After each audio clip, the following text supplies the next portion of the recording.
Okay, ladies and gentlemen, welcome back to 11 Boots, and I am here with Bamidele. Mr. Bamidele. Mr. Bamidele happens to be an English Premier League fan. Fan. Okay, he's an Arsenal fan, and A proud one at that. okay, a proud Arsenal fan. And then we just finished watching Manchester United versus Arsenal at the Emirates Stadium. What do you have to say about that game? Um, it's a game of football. Football is like biscuits. When you take a bite, it can crack either way. So for this, a setback is a comeback. It's a setback. Is a move for another comeback. So I can see everyone is happy that Arsenal has lost a game at home. I saw a fan celebrating, oh, they have lost at home. And I asked him, so is that the trophy your team is going to win this season? That Arsenal lost at home for the first time this season. He said that it's enough. So it's enough to banter Arsenal. I said, well, if that is your trophies, fine and good. But the EPL is a marathon. It's not a sprint. City is there, Aston Villa is there. But come May, Arsenal is going to take it. I'm 95% certain that Arsenal is going to make it. So, for this setback, is for a stronger comeback. So I think all of you by then will be saying, oh, this Arsenal, they have 9 lives. Arsenal is a cat with 9 lives. You know, look at Arsenal in the UCL. Look at them in the EPL. They are at the top of the table with 4 points. So I'm assuring you, by the end of next week, Arsenal is going to come back 7 points atop the EPL table. Inshallah. So that's it. Okay, I really like the motivation and the optimism that you have as an Arsenal fan towards this trophies, towards this season. But then I actually want to ask, like, what do you feel like Arteta got wrong in this game? I, when a team loses a game, we are quick to blame the manager, and managers are not. There's nothing cast in stone in football. Sometimes you play, you win. Sometimes you lose. But I think what he needs to tweak today. I don't think Odegaard needs to leave that field. He has to be on the pitch. I don't know if he's injured. Odegaard has to. You can see his impact in the first half.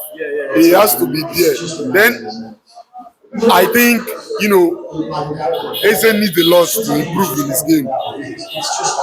He's not a good attacker of the ball. I mean marking. He doesn't know how to mark, really.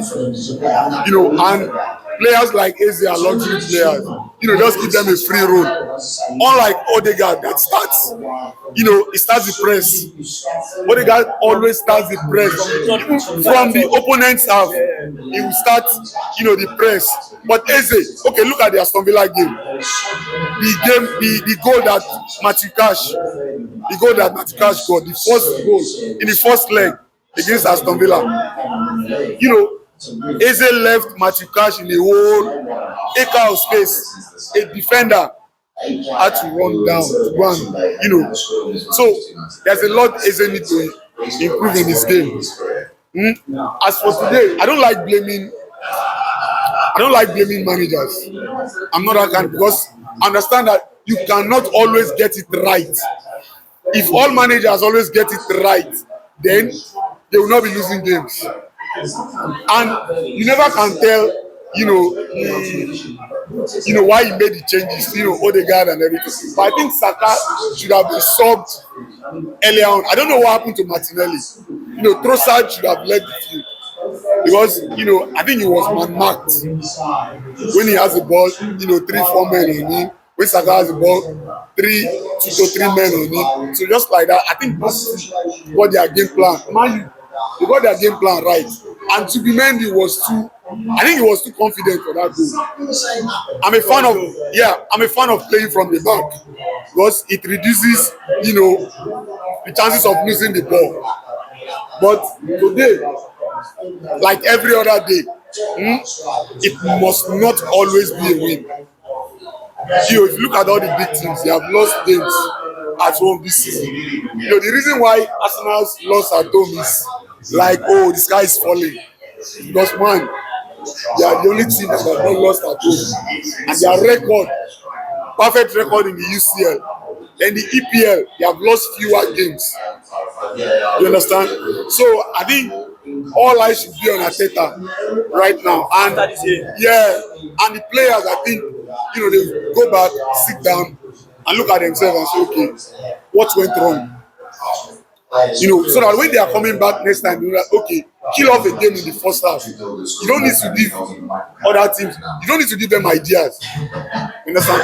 Kill off the game. With that one goal, if Arsenal had gone the first half with that one goal, it would have been so difficult for my. But I think I don't like blaming players. And I don't like blaming managers, although sometimes players are at fault.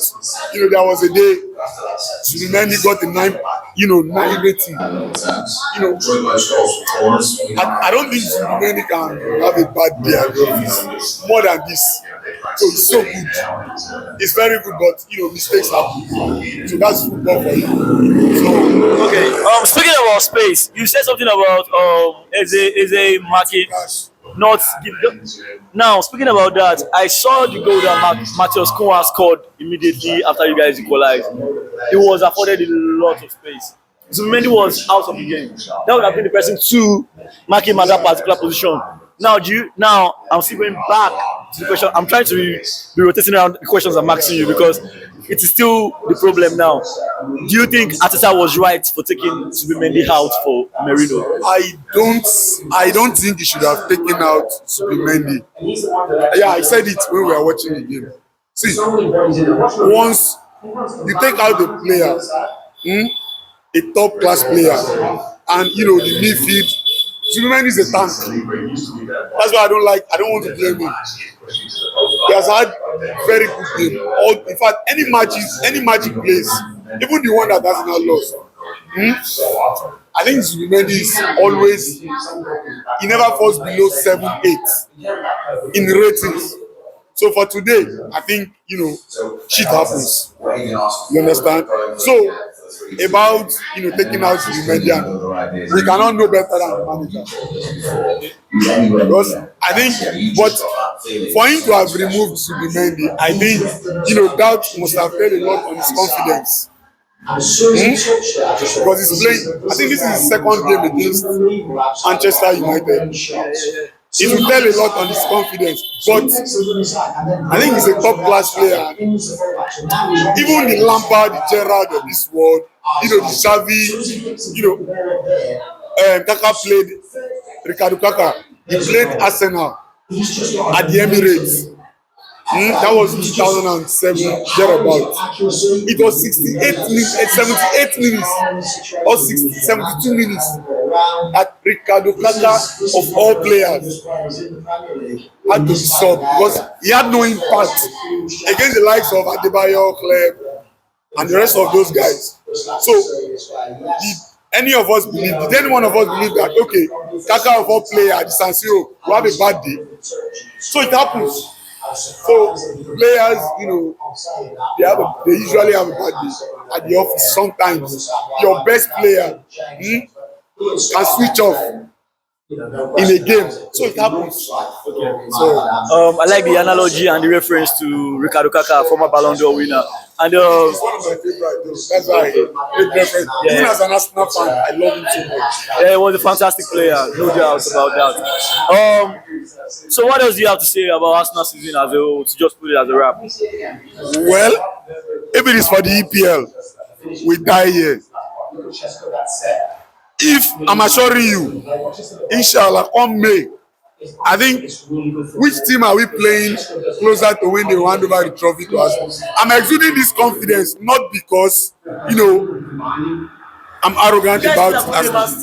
Yeah, I'm saying that if except Man City can regain their form, their past form, I think this wobbly Man City still has a lot to lose. Arsenal has more games to lose though, but it depends on which team is more consistent. And Villa is also in the mix. Villa is in the mix, so Arsenal settled their score with Villa. So any day, City is going to play Villa. I think we should just sit back with our popcorn and watch.